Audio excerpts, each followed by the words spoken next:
ছুটির দিনে চড়া রাজধানীর কাঁচা বাজার। বেগুনের কেজি ঠেকেছে 200-তে, কাঁচা মরিচের দর ছাড়িয়েছে 300 টাকা। বাড়তি মুরগির বাজারও সরবরাহ সংকটকে দায়ী করছেন বিক্রেতারা।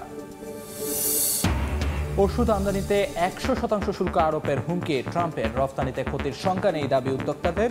বিকল্প বাজারে বাড়বে প্রতিযোগিতা, অর্থনীতিবিদদের সতর্কতা। রংপুরে একের পর এক উপজেলায় ছড়িয়ে পড়ছে অ্যানথ্রাক্স। রোগ সম্পর্কে জানেন না গরু বেচাকেনায় জড়িতরা। আতঙ্কিত হওয়ার কিছু নেই বলছে প্রাণী সম্পদ বিভাগ।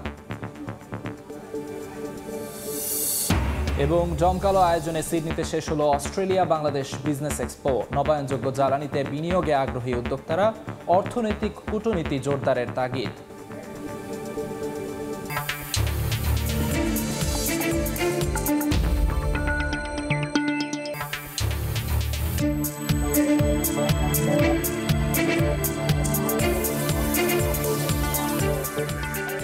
দেখছিলেন শিরোনাম। আমন্ত্রণ জানাচ্ছি দেশ ও দেশের বাইরের অর্থ বাণিজ্যের নানা খবর নিয়ে আমাদের নিয়মিত আয়োজন এ সময়ের বাণিজ্যে। আপনাদের সঙ্গে আছি আমি আমিরুল ইসলাম আলিফ। সাপ্তাহিক ছুটির দিনে রাজধানীর কাঁচা বাজারে বেশিরভাগ সবজির দাম বেড়েছে 15 থেকে 20 টাকা। মরিচের দাম পার হয়েছে 300 টাকা। বেগুনের দাম ঠেকেছে 200-তে। সবশেষ খবর জানাতে কারণ বাজারে আছেন রিপোর্টার ফরহাদুর রহমান। সরাসরি যাচ্ছি তার কাছে। দেখুন, রাজধানীর বাজারে বর্তমানে কাঁচামরিচের যে দাম, তাতে এইটা বলাই চলে কাঁচামরিচের ঝালে পড়ছে ভোক্তার গাল। কেননা গত 2-3 দিন আগেও এই কাঁচামরিচের দাম ছিল 160 থেকে 200 টাকার ভেতর। আজকে সেটি বিক্রি হচ্ছে 300 থেকে 320 টাকা। অর্থাৎ কেউ যদি 1 কেজি কাঁচামরিচ কিনতে চান তাহলে তাকে 300 ঘর পেরোতে হচ্ছে। এবং এই কথাটিও জানিয়ে রাখি, গতকালকে এই দামটাই কিন্তু 400 টাকারও বেশি ছিল। এবং আমরা বিক্রেতাদের সাথে কথা বলেছি, তারা যেটি বলছেন, বৃষ্টির কারণে সরবরাহ কম। যদিও দেশি কাঁচামরিচের পরিমাণ বাজারে আমরা দেখছি না, অধিকাংশ কাঁচামরিচই কিন্তু আসলে ভারত থেকে আমদানি করা। তারপরেও কেন যে বন্ধ সেটি তারা বলছেন যে ভারত থেকে আমদানি বন্ধ রয়েছে। যদিও আমরা জানি কাস্টমস কিন্তু খোলা ছিল, তারপরেও এক ধরনের অজুহাত কিন্তু তারা দিচ্ছেন যে আমদানি বন্ধ থাকার কারণে কাঁচামরিচের দামটা বেড়েছে। তবে বাজারে আমরা পর্যাপ্ত সরবরাহ দেখছি। পাশাপাশি জানিয়ে রাখি, অন্যান্য সবজির যে অবস্থা তাতেও কিন্তু মানুষজনের ভোগান্তি কিন্তু রয়েই গেছে। কেননা গত কয়েকদিন টানা বৃষ্টির কারণে কিছু সরবরাহ কমেছে, সেটি যেমন সত্য, তবে তার বিপরীতে দাম কিন্তু প্রচণ্ড পরিমাণ বেড়েছে। একটু যদি কয়েকটা সবজির দাম যদি জানাতে চাই, যে শশা 60 টাকা, পটল 80 টাকা, ঢেঁড়স 80, শিম 200, করলা 120 টাকা বিক্রি হচ্ছে। মাছের কথা একটু কিছুক্ষণ আগে মাছের বাজারে ছিলাম, সেখানে দেখতে পেয়েছি যে অন্যান্য মাছের দাম স্বাভাবিক বা বাড়তি থাকলেও এখন কিন্তু ইলিশের দাম গত 2-3 দিনে আবারও বেড়েছে। পুজো উপলক্ষে কিছুটা দাম বাড়তির খবর বিক্রেতারা জানাচ্ছিলেন। তারা বলছিলেন যে গত কয়েকদিনে অন্তত 200 টাকা পর্যন্ত বেড়েছে এই মাছের দাম। তো যেটি আসলে এই মৌসুমে, ভরা মৌসুমে মাছের সরবরাহ স্বাভাবিক, যদিও ইলিশের সরবরাহ নিয়ে নানা আলোচনা আমরা এই গত 1 মাস যাবৎ শুনছি। দাম কিন্তু কোনোভাবেই কমছে না। মাঝে কিছুটা দাম কমলেও এখন আবারও সেটা বাড়তির চোখে। এবং মুরগির দাম যদি একটু জানিয়ে রাখি, গত সপ্তাহের তুলনায় এই সপ্তাহে কিন্তু আবারও বেড়েছে মুরগির দাম। ব্রয়লার মুরগি কেজিতে 10 টাকা বেড়ে সেটি এখন বিক্রি হচ্ছে 180 টাকা। আর সোনালী মুরগির দাম আরও 10 টাকা বেড়েছে, যেটি 290 থেকে 300 টাকা বিক্রি হচ্ছিল, সেটি এখন 300 থেকে 310 টাকায় পৌঁছেছে। তো রাজধানীর কাঁচা বাজারের এই ছিল আমার কাছে এখনকার মতো সবশেষ খবর। রাজধানীর কারওয়ান বাজার থেকে সবশেষ খবরাখবর জানাচ্ছিলেন সহকর্মী ফরহাদুর রহমান। মা ইলিশের ডিম ছাড়া নির্বিঘ্ন করতে মধ্যরাত থেকে ইলিশ ধরায় নিষেধাজ্ঞা জারি করেছে সরকার। নিষেধাজ্ঞার আগে বরিশালের সবচেয়ে বড় মৎস্য অবতরণ কেন্দ্রের খবর জানাতে এই মুহূর্তে সেখানে যাচ্ছেন রিপোর্টার অপূর্ব অপু। সরাসরি চলে যাচ্ছি তার কাছে। আজ মধ্যরাত থেকে 22 দিনের জন্য ইলিশ আহরণ, ইলিশ মজুদ, ক্রয় বিক্রয় সব ধরনের নিষেধাজ্ঞা শুরু হয়েছে আজ মধ্যরাত থেকে, যেটি শেষ হবে আগামী 25শে অক্টোবর পর্যন্ত, অর্থাৎ 22 দিনের জন্য। এই মুহূর্তে আমি আছি বরিশালের সবথেকে বড় মৎস্য অবতরণ কেন্দ্র পোর্ট রোড মৎস্য অবতরণ কেন্দ্রে রয়েছি। এখানে আজকে ক্রেতাদেরও আমরা বাড়তি ভিড় লক্ষ্য করছি। এই মুহূর্তে ধুমছে এখানে বেচাকেনা চলছে, এবং এই বেচাকেনা যদিও বা তারা যেটি বলছেন, এখানকার বিক্রেতারা বরিশাল জেলার মৎস্য কর্মকর্তা জানিয়েছেন 30 জন ম্যাজিস্ট্রেট নিয়োগ করা হয়েছে এবং 28 কিলোমিটার ড্রোন নজরদারি রাখা হবে বরিশালের নদ নদীতে। আজকে 22 থেকে 25শে অক্টোবর পর্যন্ত ইলিশ রক্ষায় নদীতে সব ধরনের মাছ ধরা বন্ধ থাকবে।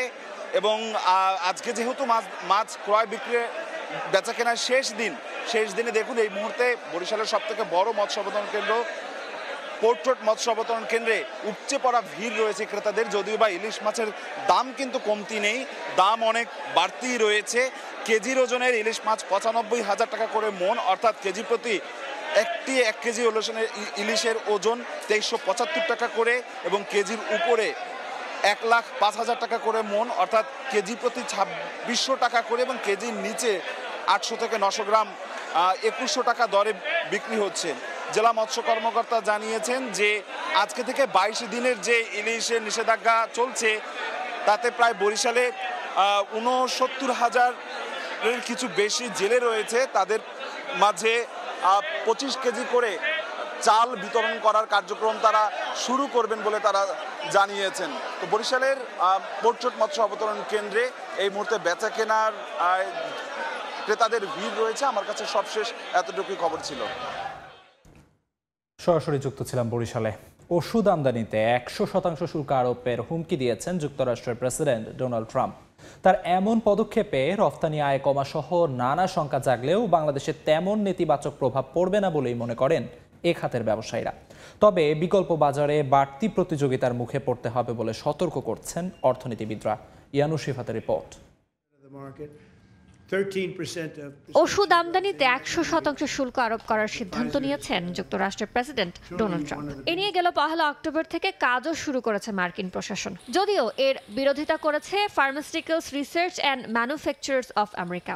সংগঠনটির দাবি, চলতি বছরের শুরুতে যুক্তরাষ্ট্রে দরকারি ওষুধের অর্ধেক মিটেছে আমদানিতে।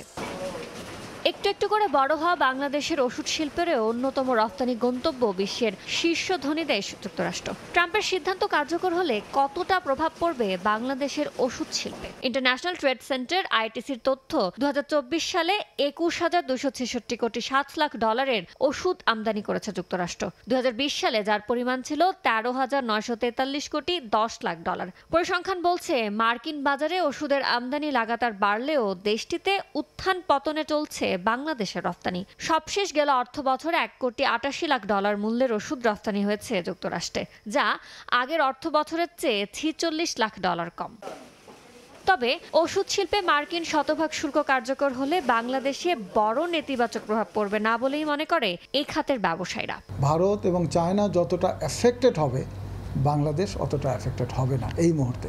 সুদূর প্রসারী হয়তো বাণিজ্যিক ঘাটতি পূরণের যে সরকারের যে উদ্যোগ, এটার মধ্যে দিয়ে হয়তো বাংলাদেশ এটা বাড়তি সুবিধা পাইতেও পারে। চীন ভারতের তুলনায় বাংলাদেশি উদ্যোক্তারা সুবিধাজনক অবস্থানে হলেও বিকল্প বাজারে বাংলাদেশ বাড়তি প্রতিযোগিতার মুখে পড়বে বলে মত অর্থনীতিবিদদের। চীন বা ভারতের মতো সাপ্লায়াররা যদি পণ্য রপ্তানি কমিয়ে দেন, তারা তখন বিকল্প বাজারগুলোতে এই ধরনের পণ্য রপ্তানি করতে চেষ্টা করবেন। সেইখানে তখন আবার একটা বাড়তি প্রতিযোগিতার সম্মুখীন হতে পারে বাংলাদেশের। চীন বা ভারত থেকে আমদানি করলে যে উচ্চ শুল্ক হবে, তার থেকে বাংলাদেশ থেকে ফার্মাসিউটিক্যাল পণ্য আমদানি করলে তুলনামূলকভাবে তাদের জন্য কিছুটা কম চাপ পড়বে বা কম ব্যয় পড়বে। যুক্তরাষ্ট্রে ওষুধ রফতানিকারক শীর্ষ দেশ ভারত ২০২৪ অর্থ বছরে ২৭.৯ বিলিয়ন ডলার মূল্যের ওষুধ রফতানি করেছে দেশটি, যার মধ্যে ৮.৭ বিলিয়ন ডলারের ওষুধ গেছে যুক্তরাষ্ট্রে।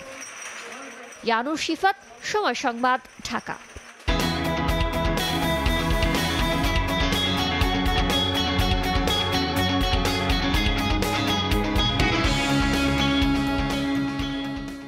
ভারত ভ্রমণে নতুন করে হয়রানিতে ফেলেছে অনলাইনে আগমন ফর্ম পূরণ করে প্রিন্ট কপি সঙ্গে রাখার নির্দেশনা, এমন অভিযোগ যাত্রীদের। এদিকে শর্তের বেড়াজালে দিন দিন পাসপোর্টধারী যাতায়াত কমছে বলে জানিয়েছে বন্দর কর্তৃপক্ষ। বেনাপোল প্রতিনিধি আজিজুল হকের তথ্য ও শাওন হোসেনের ছবিতে রিপোর্ট। নানা শর্তের বেড়াচালে কঠিন হয়ে পড়ছে ভারতের ভিসা প্রাপ্তি। সবশেষ গেল ১ অক্টোবর ভ্রমণের ৭২ ঘন্টা আগে ইন্ডিয়ার ভিসা অনলাইনের ওয়েবসাইটে আগমন ফর্ম পূরণ করে প্রিন্ট কপি সঙ্গে নেওয়ার নির্দেশ দিয়েছে ভারতীয় দূতাবাস, যেখানে পাসপোর্টধারীদের সমস্ত তথ্য থাকবে। তবে সার্ভার সবসময় সচল না থাকায় নতুন করে হয়রানির শিকার হতে হচ্ছে বলে অভিযোগ যাত্রীদের। হাতে করতাম অল্প সময় হয়ে যেত, এখন মনে করেন সিরিয়ালে বসে থাকতে লাগে। নেট না থাকলে মনে করেন ভোগান্তিতে পড়তে হয়। সিলগালা করিয়ে দেও, আর কেউ যাবে না, আর নাইলে সহজ করুক, এখানে একটু কষ্ট হইতেছে আর কি। স্বাভাবিক সময়ে চিকিৎসা, ব্যবসা, উচ্চশিক্ষা গ্রহণে বেনাপোল বন্দর দিয়ে প্রতিদিন 7 থেকে 8,000 পাসপোর্টধারী যাতায়াত করত। তবে নানান প্রতিবন্ধকতায় তা 20% নেমেছে। বাংলাদেশ থেকে ভারতে এবং ভারত থেকে বাংলাদেশে যাত্রী গমনাগমনের যে সংখ্যা, সেটি গত বছরের তুলনায় কমে এসে গতকাল বৃহস্পতিবার বেনাপোল বন্দর দিয়ে ভারতে গেছে মাত্র 796 জন এবং ভারত থেকে ফিরেছে 486 জন পাসপোর্টধারী। সময় সংবাদ, বেনাপোল। অস্ট্রেলিয়ার সিডনিতে জমকালো আয়োজনে শেষ হলো অস্ট্রেলিয়া বাংলাদেশ বিজনেস এক্সপো 2025। 2 দিনের এক্সপোতে 2 দেশের প্রতিনিধিরা বাণিজ্য বাড়াতে আরও উদ্যোগ নিতে আগ্রহ দেখান। সিডনি থেকে সানবীর রূপলের রিপোর্ট। সিডনির মেসনিক সেন্টারে বিজনেস এক্সপোর দ্বিতীয় দিনের শুরুটা হয় নিউ সাউথ ওয়েলসের ট্রেড অ্যান্ড বিজনেস মিনিস্টার জন অ্যানোউলাককে শুভেচ্ছা জানিয়ে। এক্সপো ঘুরে দেখে প্রশংসা করেন বাংলাদেশি পণ্যের। বলেন, ব্যবসার পাশাপাশি যৌথভাবে অভিজ্ঞতা বিনিময় হতে পারে 2 দেশের মধ্যে।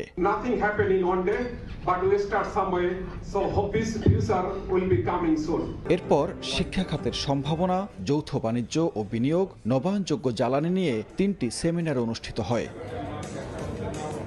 সন্ধ্যায় ডলটন হাউজে এক্সপোর সমাপনী পর্ব শুরু হয় 2 দেশের জাতীয় সঙ্গীতের মধ্য দিয়ে। এরপর আলোচনায় বাণিজ্য সম্ভাবনার কথা জানান 2 দেশের ব্যবসায়ী ও সরকারের প্রতিনিধিরা।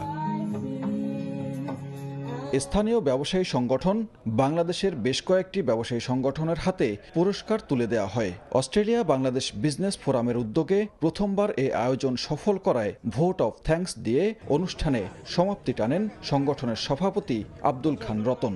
ধন্যবাদ জানানো হয় আয়োজনের মিডিয়া পার্টনার সময় সংবাদকে। জমকালো অনুষ্ঠানের মধ্য থেকে শেষ হলো অস্ট্রেলিয়া বাংলাদেশ বিজনেস ফোরামের আয়োজনে বিজনেস এক্সপো 2025। সিডনিতে শেষ অনুষ্ঠানে 500-র মতো অতিথি যারা বাংলাদেশ এবং এখানকার প্রতিনিধিত্ব করেন, তারা বলছেন যে এটি শেষ নয়, এটি হলো বাংলাদেশ এবং অস্ট্রেলিয়ার বাণিজ্যের একটি নতুন দিগন্তের উন্মোচন। সানবীর রূপল, সময় সংবাদ, সিডনি, অস্ট্রেলিয়া। রংপুরে ভয়ানকভাবে ছড়িয়ে পড়ছে অ্যানথ্রাক্স। খোদ গরু কেনাবেচার সঙ্গে জড়িত অনেকেই জানেন না অ্যানথ্রাক্স সম্পর্কে, যদিও প্রাণী সম্পদ দফতরের দাবি আতঙ্কিত হওয়ার কিছু নেই। নাজমুল ইসলাম নিশাতের রিপোর্ট। 13-14 সেপ্টেম্বর রংপুরের পীরগাছা সদর ও পারুল ইউনিয়নে উপসর্গ থাকা 12 জনের মধ্যে 8 জনের শরীরে অ্যানথ্রাক্স শনাক্ত করে আইইডিসিআর। এর আগে আক্রান্ত পশুর শরীরে এই রোগ শনাক্ত করে প্রাণী সম্পদ দফতর। এছাড়াও উপসর্গ নিয়ে মৃত্যু হয় 2 জনের। রংপুরের বিভিন্ন পশুর হাটে গরু কেনাবেচা হলেও রোগাক্রান্ত কিনা সেটির কোনো পরীক্ষা নিরীক্ষা হয় না। এমনকি সংশ্লিষ্ট অনেকেই জানেন না অ্যানথ্রাক্স সম্পর্কে। হাটে যে বিক্রি হবে, হাটে পরীক্ষা নিরীক্ষা হয় না? না, পরীক্ষা হয় না। অ্যানথ্রাক্স রোগ সম্পর্কে কি জানেন আপনারা? না। স্বাস্থ্য বিভাগ বলছে, আক্রান্ত পশুর রক্ত, লালা এবং কাঁচা মাংস নাড়াচাড়ার মাধ্যমে এই রোগ মানুষের মধ্যে সংক্রমণ হচ্ছে। তবে এটি মানুষে মানুষে ছড়ায় না। আক্রান্ত হওয়ার পরে ওই পশুর রক্ত বা লালা থেকে আমরা যারা নাড়াচাড়া করছি, রান্না করছি, যারা ওই জবাই করার কাজে নিয়োজিত, তারাই আক্রান্ত হচ্ছে। প্রাণী সম্পদ দপ্তর বলছে, গণ সচেতনতায় নেওয়া হয়েছে যথাযথ পদক্ষেপ, ফলে আতঙ্কিত হওয়ার কিছু নেই। যাতে মানুষের ভিতরে আতঙ্ক না ছড়ায়, এই জন্য মসজিদ মন্দিরে যারা আছে তাদেরকে, হুজুরদের বা পুরোহিতকে বলা হচ্ছে, তারাও মোটিভেশন করতেছে। প্রাণী সম্পদ দপ্তর জানিয়েছে, অ্যানথ্রাক্স প্রতিরোধে এখন পর্যন্ত 1,65,000 গরুকে ভ্যাকসিন দেওয়া হয়েছে। এছাড়াও ছাগল ও ভেড়াকে পিপিআর দেওয়া হচ্ছে। নাজমুল ইসলাম নিশাত, সময় সংবাদ, রংপুর।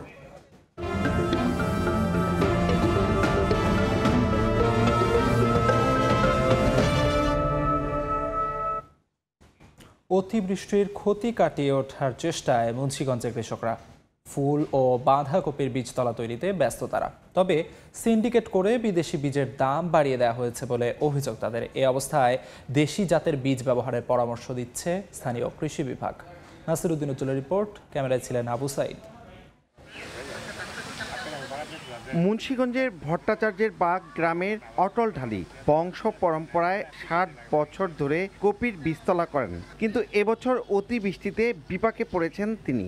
বীজতলায় 28 দিনের চারা রোপণ উপযোগী হয়, আর 40 দিনের মধ্যে রোপণ করা না গেলে তা ফেলে দিতে হয়। বাধ্য হয়ে পানির দরে বিক্রি করছেন তিনি। কাস্টমার ফোন করে, ভাই সকাল সারা নিতে রাতে এমন বৃষ্টি হয় শেষ। আমরা সারা দুই তিনটা তাল তুলে ফাড়া দিছি। অটল ঢালির মতো মুন্সিগঞ্জের হাজারো কৃষক দেশি, তাইওয়ান ও জাপানিজ হাইব্রিড জাতের ফুল ও বাঁধাকপির চারা উৎপাদন করে বিপাকে। স্পর্শকাতর এই বীজতলা তৈরিতে পারদর্শী এখানকার কৃষক। এবার সিন্ডিকেট করে বিদেশি বীজের দাম বাড়িয়ে দেওয়ার অভিযোগ কৃষকদের। আগে আনছি আমরা 1300 টাকা পাতা, অনেক পাতা দানা 2000 টাকা পাই না। সিন্ডিকেট ভাঙতে স্থানীয় উচ্চ ফলনশীল বীজ ব্যবহারের পরামর্শ স্থানীয় কৃষি বিভাগের। কৃষকরা যেমন উন্নত মানের চারা পাচ্ছে, ঠিক অন্যদিকে কৃষিতে উদ্যোক্তার সংখ্যা বাড়ছে। এটা আমাদের কৃষিতে একটা পজিটিভ সাইন। দেশি এবং তাইওয়ান ও জাপানিজ হাইব্রিড জাতের ফুল ও বাঁধাকপির চারা উৎপাদন হয় মুন্সিগঞ্জ জেলায়। মুন্সিগঞ্জে এবছর 5 হেক্টর জমিতে কপির বীজতলা তৈরি করা হয়েছে। আর এই চারার বয়স 28 দিন হতেই দেশের অন্তত 25 জেলায় পৌঁছে যাচ্ছে। মুন্সিগঞ্জের ভট্টাচার্যের বাগ থেকে নাসির উদ্দিন উজ্জ্বল, সময় সংবাদ। সম্পদ অর্জনে নতুন রেকর্ড গড়েছেন মার্কিন ধনকুবের ইলন মাস্ক। তার নিট সম্পদ ছাড়িয়েছে $500 বিলিয়ন। বিশ্লেষকরা মনে করছেন ট্রাম্প প্রশাসন থেকে সরে কাজে মনোযোগ দেয় টেসলার শেয়ার আবার ঊর্ধ্বমুখী হয়েছে। ধনী হিসেবে নতুন রেকর্ড গড়লেন ইলন মাস্ক। ইতিহাসে প্রথমবারের মতো বিশ্বের একমাত্র ব্যক্তি হিসেবে $500 বিলিয়ন বেশি সম্পদের মালিক হয়েছেন তিনি। বৈদ্যুতিক গাড়ি নির্মাতা প্রতিষ্ঠান টেসলা এবং তার অন্য ব্যবসার শেয়ারের দাম বাড়ায় এই মাইলফলক স্পর্শ করতে সক্ষম হয়েছেন তিনি। বুধবার দুপুরের পর মাস্কের সম্পদের পরিমাণ $500.1 বিলিয়ন পৌঁছে গিয়েছিল বলে ফোর্বস বিলিয়নিয়ার সূচক জানিয়েছে। তবে দিন শেষে তা সামান্য কমে $499 বিলিয়ন নেমে আসে। টেসলার পাশাপাশি মাস্কের কৃত্রিম বুদ্ধিমত্তা প্রতিষ্ঠান XAI এবং রকেট নির্মাতা প্রতিষ্ঠান স্পেস এক্স এর শেয়ার মূল্য সাম্প্রতিক সময়ে বেড়েছে। এর ফলে ধনকুবের হিসেবে মাস্কের অবস্থান আরও সুদৃঢ় হয়েছে। এসব সফলতাই তাকে বৈশ্বিক প্রযুক্তি জগতের প্রতিদ্বন্দ্বীদের চেয়ে অনেকটাই এগিয়ে দিয়েছে। বিশ্লেষকরা বলছেন মাস্কের বিপুল সম্পদ মূলত টেসলার ওপর নির্ভরশীল। এই কোম্পানির প্রায় 12% শেয়ারের মালিক তিনি। চলতি বছর এখন পর্যন্ত টেসলার শেয়ারের দাম 20% বেশি বেড়েছে। বুধবার নিউ ইয়র্কে দিনের শেষে টেসলার শেয়ার আগের দিনের চেয়ে 3.3% বেশি দামে লেনদেন হয়। কিছুটা অস্বাভাবিকভাবেই নতুন বছর শুরু হয়েছিল টেসলার কর্ণধার ইলন মাস্কের। মার্কিন প্রেসিডেন্ট ডোনাল্ড ট্রাম্পের প্রশাসনে যোগ দিয়ে নানা ধরনের বিতর্কের জন্ম দেন তিনি। পরবর্তী সময়ে সেখান থেকে ফিরে টেসলার বিকাশে পূর্ণ মনোযোগ দেন এই ধনকুবের ইলন মাস্ক। বিশ্লেষকরা মনে করছেন তিনি সেখান থেকে সরে এসে কাজে মনোযোগ দেওয়ায় টেসলার শেয়ার আবার ঊর্ধ্বমুখী হয়েছে। শেখ সাদি মার্জান, সময় সংবাদ।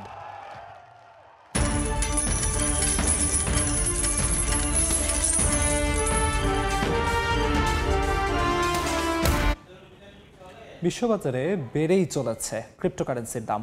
ফেডারেল রিজার্ভে সুদের হার কমানোর পূর্বাভাসে চাঙা হয়ে উঠেছে বিটকয়েনের বাজার।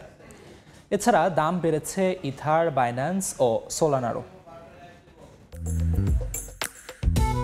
দাম বেড়েছে ক্রিপ্টো জগতের সবচেয়ে জনপ্রিয় মুদ্রা বিটকয়েনের। ট্রেড ইকোনমিক্সের তথ্য, সপ্তাহে 9.63% বেড়ে শুক্রবার সকালে প্রতিটি এই মুদ্রা বিক্রি হচ্ছে $1,20,489। মাস ব্যবধানে বেড়েছে 8.63%।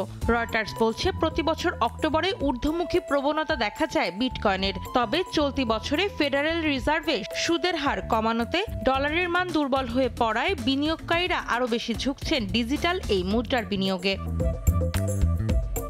দাম বেড়েছে ক্রিপ্টো জগতের আরেক জনপ্রিয় মুদ্রা ইথারের। সপ্তাহ ব্যবধানে 12.3% বেড়ে প্রতিটি এই ক্রিপ্টো মুদ্রা বিক্রি হচ্ছে $4,526। ঊর্ধ্বমুখী বাইন্যান্সের দামও এক সপ্তাহে বেড়েছে 15.24%, বিক্রি হচ্ছে $1,111। এদিকে দিনের ব্যবধানে সোলানার নিম্নমুখী প্রবণতা দেখা গেলেও সপ্তাহ ব্যবধানে দাম বেড়েছে 14.48%। প্রতিটি মুদ্রা বেচাকেনা হচ্ছে $233.15। অন্তরা সেন, সময় সংবাদ। রাশিয়ার জ্বালানি তেল ছাড়া বিশ্ব অর্থনীতি সুন্দরভাবে চলতে পারবে না বলে মন্তব্য করেছেন রাশিয়ার প্রেসিডেন্ট ভ্লাদিমির পুতিন।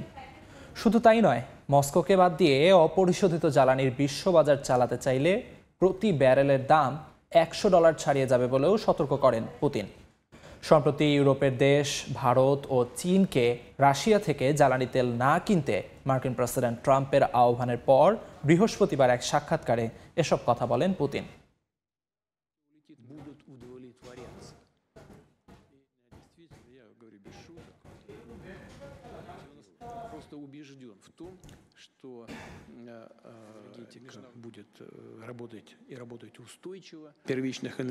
যাই হোক না কেন, বিশ্ব অর্থনীতি বড় হচ্ছে। এতে নিউক্লিয়ার শক্তির জন্য ইউরেনিয়াম, শিল্পের জন্য তেল, গ্যাস, কয়লা সহ বিভিন্ন জ্বালানির চাহিদাও বাড়ছে। এটা আপনি ভাবতেই পারবেন না যে বিশ্ববাজারে রাশিয়ার অপরিশোধিত জ্বালানি তেলের সরবরাহ নেই, অথচ বিশ্ব অর্থনীতি সুন্দরভাবে চলছে।